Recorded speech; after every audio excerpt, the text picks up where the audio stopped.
شہدا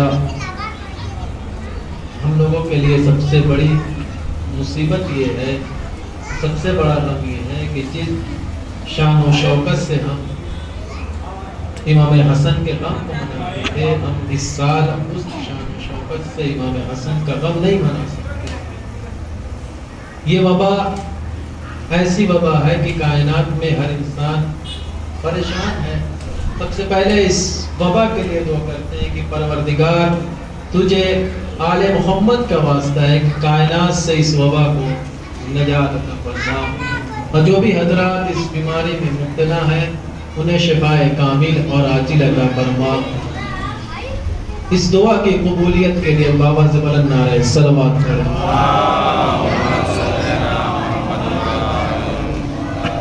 عزیزان محترم، میں نے جس حدیث کو آپ کے سامنے پیش کیا، رسول کائنات کی بہت ہی مشہور و معروف حدیث کی، جس میں رسول کائنات نے فرمایا کہ علی خیر البشر من ابا فہوا کفر، کہ علی تمام بشر میں خیر ہیں اور جو علی کے مقابلے میں آئے وہ کافر ہے۔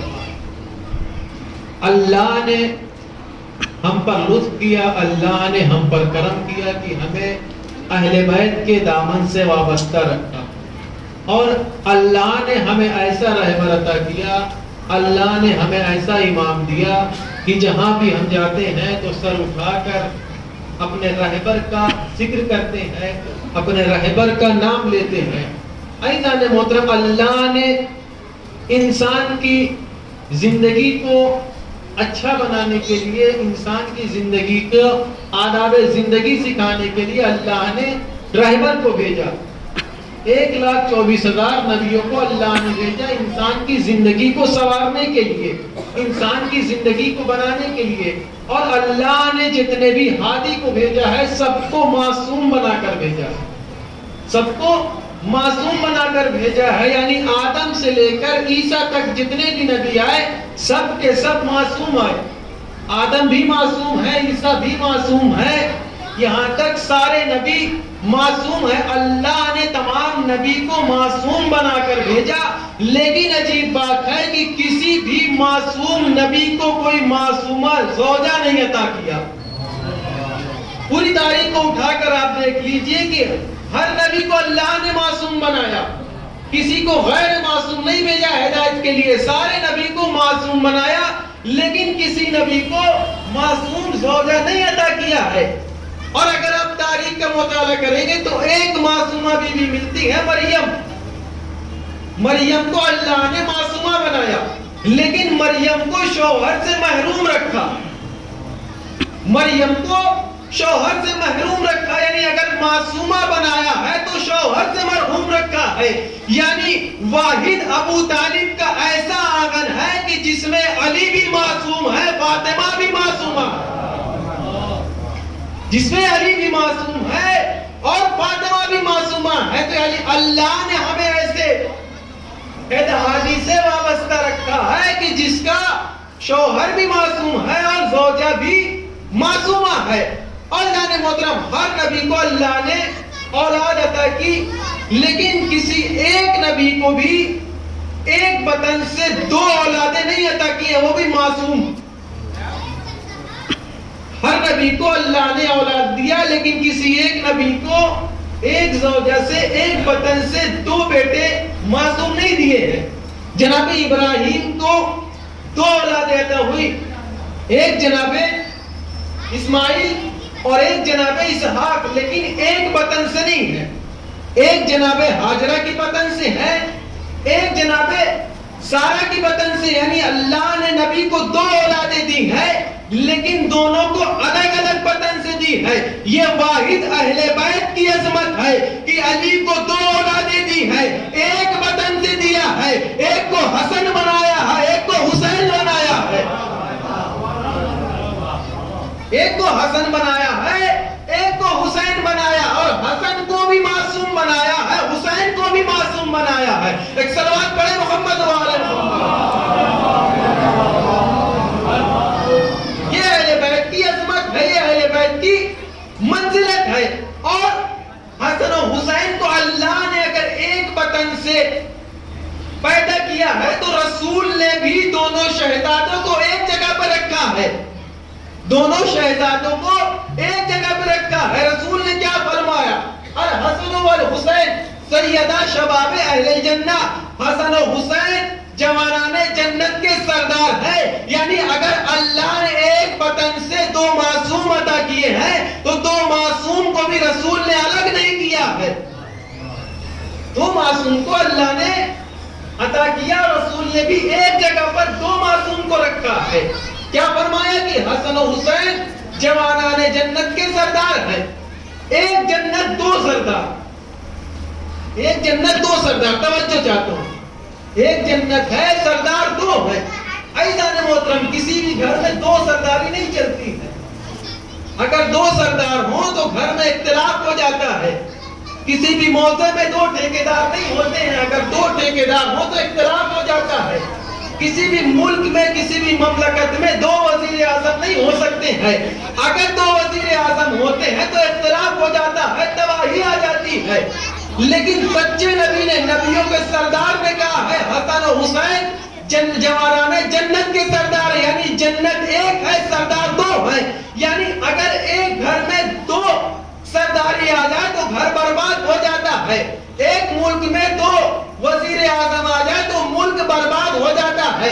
عزیزان محترم، اختلاف وہاں ہوتا ہے کہ جہاں انسان زندگی اپنی طبیعت کے مطابق گزارتا ہے وہاں اختلاف ہوتا ہے، لیکن جہاں مشیت کے اعتبار سے زندگی گزارتا ہے وہاں اختلاف نہیں ہوتا۔ صلوات پڑھیں محمد وآل محمد۔ جہاں مشیت کے اعتبار سے زندگی گزرے وہاں اختلاف نہیں ہوتا ہے، بلکہ طبیعت کے اعتبار سے زندگی گزرے گی وہاں اختلاف ہوتا ہے۔ تو اللہ رسول نے فرمایا کہ حسن و حسین جوانان جنت کے سردار ہیں۔ تو جنت بنی کس کے لیے؟ اللہ نے کہا کہ جنت متقین کے لیے سجائی گئی ہے، متقیوں کے لیے جنت سجائی گئی ہے، اور جنت میں متقی جائیں گے اور جنت میں تمام نبی جائیں گے۔ توجہ چاہتا ہوں، جنت میں تمام نبی جائیں گے، یعنی آدم سے لے کر عیسیٰ تک سارے نبی جنت میں، سارے اوصیاء جنت میں، سارے اولیاء جنت میں۔ یعنی جس جنت میں سارے نبی رعایا ہوں گے اس جنت کے سردار حسن و حسین ہوں گے۔ جس جنت کے رعایا سارے نبی ہوں گے اس جنت کے سردار حسنین ہوں گے۔ یہ ہے عظمت اہل بیت، یہ ہے فضیلت اہل بیت کہ اللہ نے ہم پر کرم کیا ہے، اللہ نے ہم پر لطف کیا ہے کہ ہمیں اہل بیت کے دامن سے وابستہ رکھا ہے۔ اور چھٹے امام نے فرمایا ہے کہ جب تم اپنے دلوں میں ہماری محبت کا چراغ روشن پاؤ تو پروردگار کا شکر ادا کیا کرو۔ ایک صلوات پڑھیں محمد وآلہ تو جانے محمد، پروردگار نے کرم کیا ہے، پروردگار نے ایسا رہبر عطا کیا کہ ہم اپنی زندگی کو، اپنے سر کو بلندی سے اٹھا کر کہتے ہیں کہ اللہ نے ہمیں ایسا رہبر عطا کیا ہے، اور جیسا شافی محشر اللہ نے ہمیں عطا کیا کسی کو نہیں عطا کیا ہے۔ آپ سارے نبیوں کی تاریخ کو اٹھا کر دیکھ لیجئے، کسی نبی نے یہ نہیں کہا ہے کہ پروردگار میں اس وقت تک جنت میں نہیں جاؤں گا جب تک میری امت نہ جائے۔ کسی نبی کی بھی تاریخ کو پڑھیے، ہر نبی کا مطالعہ کر لیجئے، آپ کو کوئی نبی یہ کہتا ہوا نظر نہیں آئے گا کہ پروردگار میں جنت میں اس وقت تک نہیں جاؤں گا جب تک میری امت نہ چلی جائے، جب تک میرے ماننے والے نہ چلے جائیں، جب تک میرے چاہنے والے نہ چلا جائے۔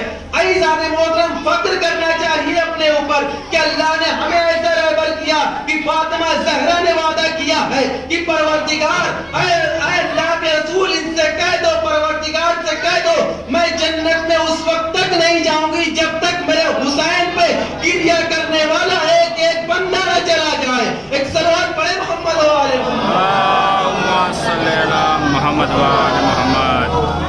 جناب زہرا نے وعدہ کیا ہے، وعدہ کیا ہے کہ پروردگار میں اس وقت تک نہیں جاؤں گی جب تک کہ میرے بیٹے حسین کے اوپر گریہ کرنے والے ایک بھی شخص رہ جائے گا، تو اس وقت تک جناب زہرا نہیں جائے گی۔ یہ ہماری منزلت ہے، یہ ہماری فضیلت، اپنی منزلت اور فضیلت کو سمجھے کہ اللہ نے ہمیں ایسے رہبر دیے اور ہماری ایسی منزلت دی ہے، ہماری ایسی فضیلت دی ہے، کسی کو ایسی فضیلت نہیں عطا ہوئی ہے. کسی نبی کو نے، کسی نبی نے اپنی امت کے لیے نہیں کہا ہے کہ پروردگار میں اس وقت تک نہیں جاؤں. لیکن یہ امام حسین کے اوپر غریہ کرنے کا صدقہ ہے کہ جناب زہرا ہم لوگوں کا انتظار کرتے ہیں. صلوات پڑھے محمد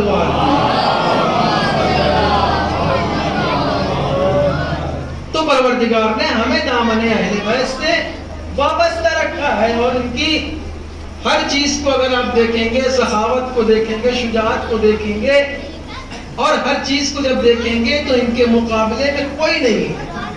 سخاوت کو دیکھیے یا شجاعت کو دیکھیے یا عطا کرنے کا آپ ان کا نظریہ دیکھیے کہ کس طریقے سے اہل بیت نے لوگوں کو عطا کیا ہے، کس طریقے سے شجاعت کو دکھایا ہے.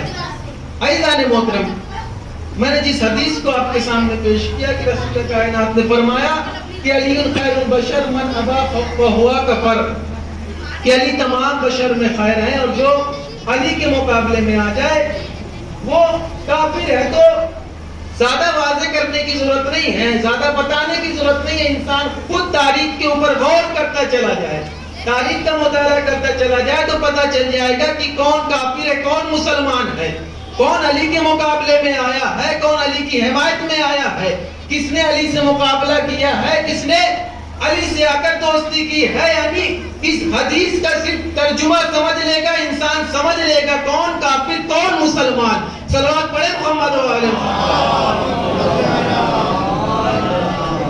تو عزیزان محترم، رسول کائنات نے مولا کائنات کی فضیلت کو بیان کیا ہے، اور مولا کائنات نے رسول کو ایک مقام پہ بلند کیا ہے، لیکن رسول نے علی کو دو مقام پہ بلند کیا. رسول نے علی کو دو مقام پہ بلند کیا، علی نے رسول کو ایک مقام پہ بلند کیا. کس مقام پہ بلند کیا رسول کو علی نے؟ کا جنگ احد.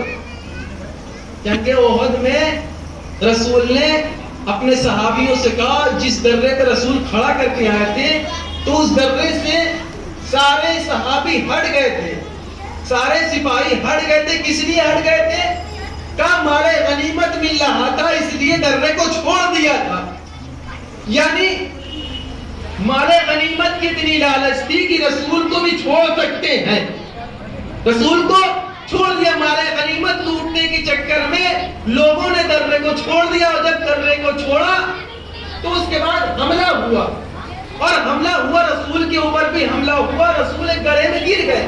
تو جیسے ہی رسول گڑھے میں گرے تو شیطان نے کیا کہا؟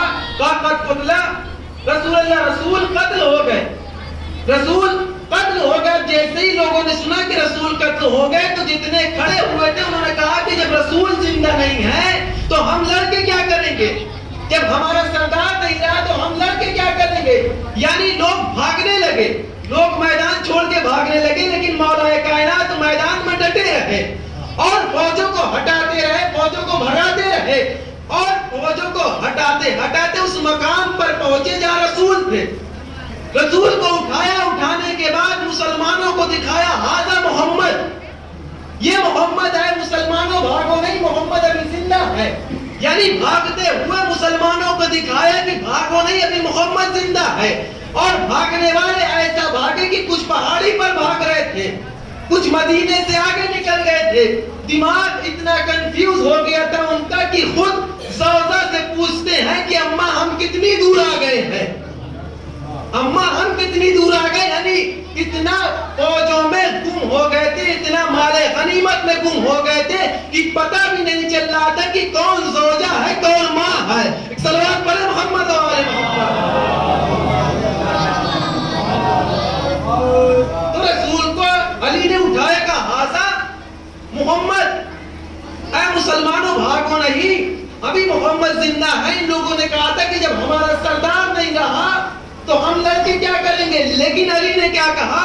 کہا اگر رسول نہیں ہے تو ہم جی کر کیا کریں گے، کہا اگر رسول نہیں ہے تو ہم جی کر کریں گے، کیا کریں گے. یعنی علی اور صحابیت میں یہی فرق ہے کہ صحابی وہ ہے جو رسول کو چھوڑ دیتے ہیں، علی وہ ہے جو رسول کی مدد کے لیے آتے ہیں.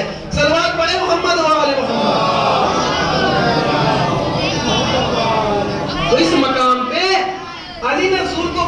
کیا اور اٹھایا, لوگوں کو پہچانوایا کہ محمد ابھی زندہ ہے.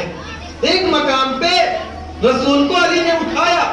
اب رسول نے دو مقام پہ مولا کائنات کو بلند کیا. ایک مقام ہے غدیر کا, ایک مقام غدیر کا ہے کہ جہاں پر رسول نے علی کو بلند کیا. کس انداز سے بلند کیا؟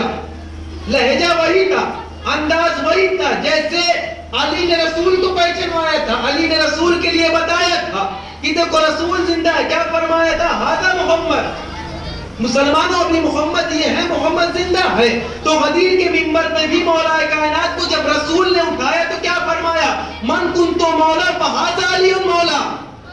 من کنت مولا فھذا علی مولا, یعنی جس کا میں مولا ہوں اس کے یہ علی مولا ہے. یعنی اگر وہاں پر رسول کو علی نے بلند کر کے مسلمانوں کو کہا کہ رسول زندہ ہے, تو یہاں پر رسول نے بھی بلند کر کے علی کے کہا کہ مسلمانوں پہچانو یہی ہمارا وسیع ہوگا. صلوات پڑھے محمد علیہ وسلم.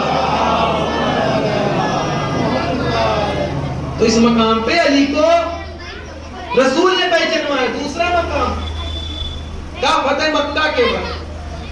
فتح مکہ کے وقت جب مکہ میں رسول داخل ہوئے علی کے ساتھ اور داخل ہو رہے تو ایک عورت گھر سے دیکھ رہی ہے. دیکھنے کے بعد اپنے شوہر کو پکڑتی ہے. پکڑنے کے بعد کہتی ہے تم رسول سے کیوں نہیں لڑتے ہو؟ تم رسول سے جنگ کیوں نہیں کرتے ہو؟ تم گھبرا کیوں رہے ہو؟ کہا یہ عبداللہ کا بیٹا جس نے میرے بابا کو مارا, جس نے میرے نانا کو مارا, جس نے میرے بھائیوں کو مارا, تمہیں کیا ہو گیا کہ تم رسول سے جنگ کرنے نہیں جا رہے ہو؟ ایک مرتبہ وہ شخص آتا ہے اپنے دروازے پہ پردہ ہٹانے کے بعد کہتا ہے دیکھ صرف رسول اکیلے نہیں آئے ہیں بلکہ علی کو ساتھ لے کر آ رہے ہیں. کہا اس علی کو لے کر آ رہے ہیں جس نے تیرے سارے کو مارا ہے. تو جو تمہارے سارے کو مار سکتا ہے وہ ہمیں کیسے چھوڑ سکتا ہے؟ وہ ہمیں کیسے چھوڑ سکتا ہے؟ تو اب رسول مکہ میں داخل ہوئے. داخل ہونے کے بعد کہاں گئے؟ خانہ کعبہ کے قریب گئے. خانہ کعبہ کے قریب گئے تو دیکھا خانہ کعبہ کے اوپر پورے بت سجے ہوئے ہیں, پورے بت لگے ہوئے ہیں. اب رسول نے باہر کے جتنے بت تھے سب کو توڑا. توڑنے کے بعد رسول اندر داخل ہوئے. اندر جتنے بت تھے رسول نے سب کو توڑا. اب جو اوپر بت لگے ہوئے تھے تو رسول نے کہا بتوں کو دیکھ کر کہ میرا علی کہاں ہے؟ میرا علی کہاں ہے؟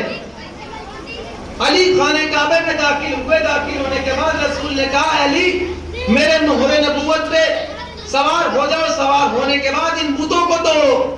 میں کہوں گا یا رسول اللہ آپ کو اتنی زحمت دینے کی کیا ضرورت ہے؟ اتنی بڑی بڑی قد والے باہر کھڑے ہیں, کسی کو بھی بلا لیتے, کسی کو بلا لیتے, بت کو توڑوا دیتے. تو رسول کہیں گے تجھے نہیں پتا میں بت ان سے توڑوانا چاہتا ہوں جس نے کبھی بت کے آگے سجدہ نہ کیا ہو, جس نے کبھی بت کے آگے سجدہ نہ کیا ہو. تو اس سے بت توڑوانا چاہ رہا ہے جس نے 40 سال بت پرستی کی ہو. کہ میں بت اس سے توڑوانا چاہتا ہوں جس نے ولادت سے لے کر شہادت تک کسی بت کے آگے سر کو نہ جھکایا ہو. اب رسول کائنات نے اپنے اوپر مولا کائنات کو سوار کرانے کے بعد مولا کائنات نے سارے بتوں کو توڑا. سارے بتوں کو توڑا. جب سارے بت توڑ رہے تھے رسول قصیدہ پڑھ رہے تھے کہ علی تمہارا کیا کہنا کہ تم آج حق کا کام کر رہے بتوں کو توڑ رہے ہو, اور میرا کیا کہنا کہ میں نے حق کو اپنے مہر نبوت پہ اٹھا رکھا ہے. میں نے حق کو اپنے مہر نبوت پہ اٹھا رکھا ہے. تو یہ دو مقام تھے کہ جہاں پر علی کو رسول نے بلند کر کے لوگوں کو علی کا مرتبہ بتایا ہے کہ لوگوں پہچانو علی کی منزلت کیا ہے. صحابی کتنا بھی بڑا ہو وہ رسول کے قدموں میں ہی رہ سکتا ہے, مہر نبوت پہ نہیں آ سکتا ہے. صحابی کتنا بڑا ہو جائے وہ کوثر تو پی سکتا ہے, شاکی کوثر نہیں بن سکتا ہے. اور صحابی کتنا بڑا ہو جائے وہ جنتی تو ہو سکتا ہے, جنت کو تقسیم نہیں کر سکتا ہے. ایک صلوات پڑھے محمد وآل محمد. تو ازار محترم یہ علی کی فضیلت, یہ منزلت, یہ مرتبہ ہے مولا کائنات کا. اور اگر شجاعت کو دیکھیں گے, سخاوت کو دیکھیں گے تو ان سے بڑا کوئی سخی نہیں ہے. سخاوت کو دیکھنا ہے دیکھ لیجیے آپ. جب خیبر فتح ہوئی، خیبر فتح ہونے کے بعد مال غنیمت ملنے لگا تو سب کو مال غنیمت ملا، تو جو فتح خیبر ہے اس کو بھی ملے گا۔ تو مال غنیمت مولا کائنات کے سامنے لا کے رکھا گیا۔ جب مال غنیمت مولا کائنات کے سامنے آ گیا تو مولا کائنات نے دیکھا کہ خیبر کے دروازے پہ کچھ بچے کھڑے ہیں، کچھ عورتیں کھڑی ہیں۔ تو علی نے اپنے غلام سے کہا یہ بچے یہ عورتیں کیوں کھڑی ہیں؟ جاؤ پوچھ کے آؤ ان سے کیا وجہ ہے کہ یہ کھڑی ہے۔ اب گیا غلام، جانے کے بعد پوچھتا ہے اور آنے کے بعد علی سے کہتا ہے یا علی کچھ بیوہ عورتیں ہیں، کچھ یتیم بچے ہیں جو یہ خوشی منا رہے ہیں کہ آج باب خیبر فتح ہوا ہے، بہت مال غنیمت ملا ہے مسلمانوں کو، تو ہمارے حق میں کیا آیا ہے؟ ہمارے حق میں کیا آیا ہے؟ لوگوں کو مال غنیمت مل رہا ہے، ہم یتیموں غریبوں کو کیا ملے گا؟ ایک مرتبہ مولا کائنات نے اپنے غلام سے کہا میرا مال لو، جا کر ان سے کہو کہ علی ان کا حق دے گا۔ کہا جا کر ان سے کہو کہ علی ان کا حق دے گا۔ مولا کائنات نے اپنے سارے مال کو غریبوں اور یتیموں میں تقسیم کر دیا۔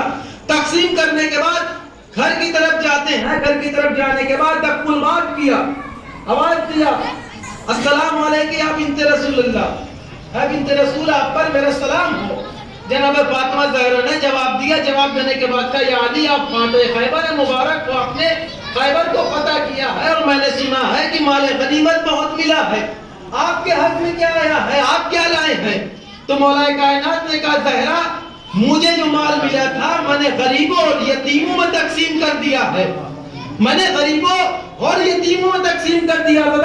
انصاف سے بتائیے کائنات کی کوئی بھی عورت ہوتی تو فوراً گریبان پکڑ کے کہتی کہ تمہیں اپنے بچوں کا خیال نہیں ہے، تمہیں اپنے گھر کا خیال نہیں ہے، تم اپنے مال پانے کے بعد غریبوں میں تقسیم کرائے۔ لیکن جناب زہرا نے کیا کیا؟ فوراً مصلے کو بچھایا، مصلے بچھانے کے بعد سجدے میں گئی، سجدے میں جانے کے بعد کہ پروردگار تیرا شکر ہے کہ تو نے مجھے علی جیسا شوہر عطا کیا ہے، پروردگار تیرا شکر ہے کہ تو نے مجھے علی جیسا شوہر عطا کیا ہے۔ عزیزان محترم، مال لوٹ کر غنی بننا اور ہوتا ہے، مال لٹا کر غنی بننا اور ہوتا ہے۔ صلوات پڑھیں محمد وآل محمد۔ تو یہ ہے علی کی منزلت، یہ ہے علی کی فضیلت۔ لیکن کیا کائنات نے، کیا دنیا نے اہل بیت کی منزلت کو سمجھا، اہل بیت کی فضیلت کو سمجھا؟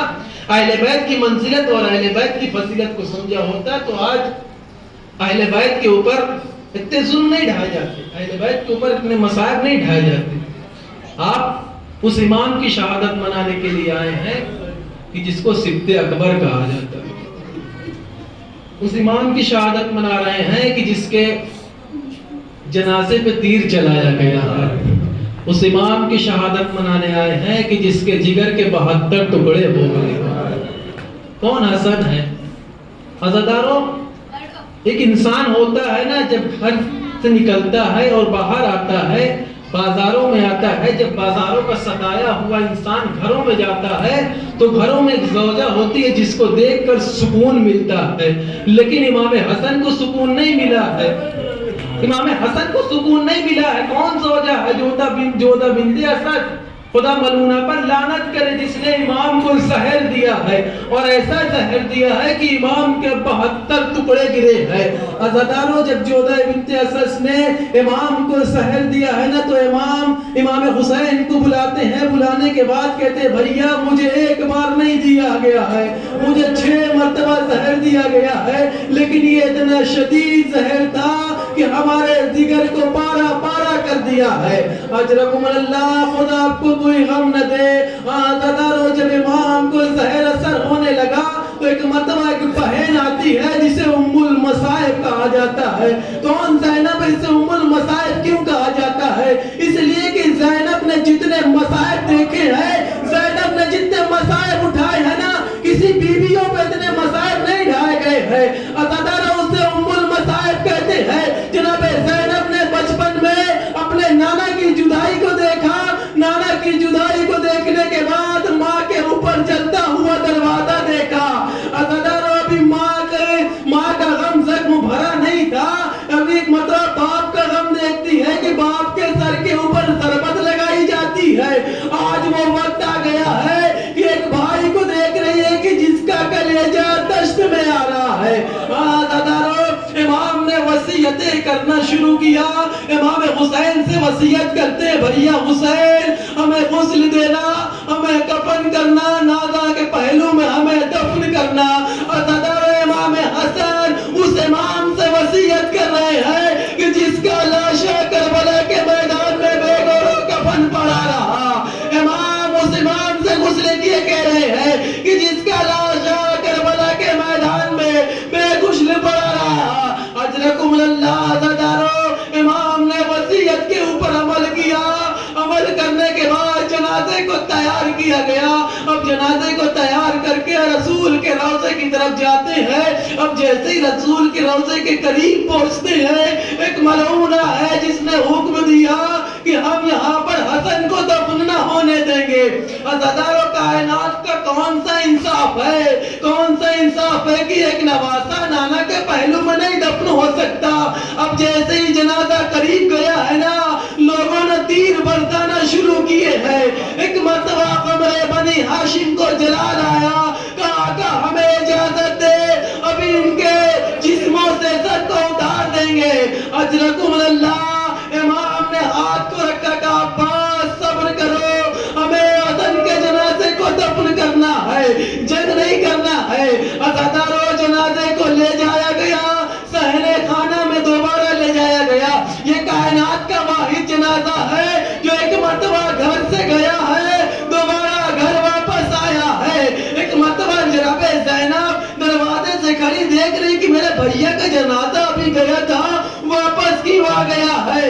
ایک مرتبہ جیسے ہی جنازے کو دیکھا تو کیا دیکھا, اب جو کفن میں نے سفید پہنائے تھے وہ کفن سرخ ہو گئے ہیں. اجرکم اللہ, عزادارو دو ہی جنازے ملتے ہیں تاریخ میں کہ جس کے جنازوں پہ تیر لگا. ایک حسن کا جنازہ ہے کہ جس کے جنازوں پہ تیر لگا, ایک حسین کا جنازہ کربلا میں تھا جو تیروں پر معلق تھا. عزادارو صحنِ خانہ میں جنازے کو رکھا گیا. رکھنے کے بعد اب جنازے کے قریب زینب آتی ہے. آنے کے بعد بھائی کے جنازے سے ایک ایک تیر نکالتی ہے. خدا کسی بہن کو یہ منظر نہ دکھائے جو منظر جناب زینب نے دیکھا ہے. عزادارو گریہ کرتی جاتی ہے, جنازے سے تیر کو نکالتی ہے. اب جنازہ تیار ہونے کے بعد دوبارہ جنت البقیع جاتا ہے. امام دفن کرتے ہیں. دفن کرنے کے بعد امام گریہ کرتے ہیں, بھیا معاف کرنا, میں تمہارے جنازے کو نانا کے پہلو میں نہیں دفن کر سکا. میں کہوں گا آقا جس حسن کو دفن کیا تھا اس حسن کی قبر آج بھی ویران ہے, نہ روضہ ہے نہ سایہ ہے ان قبروں پر.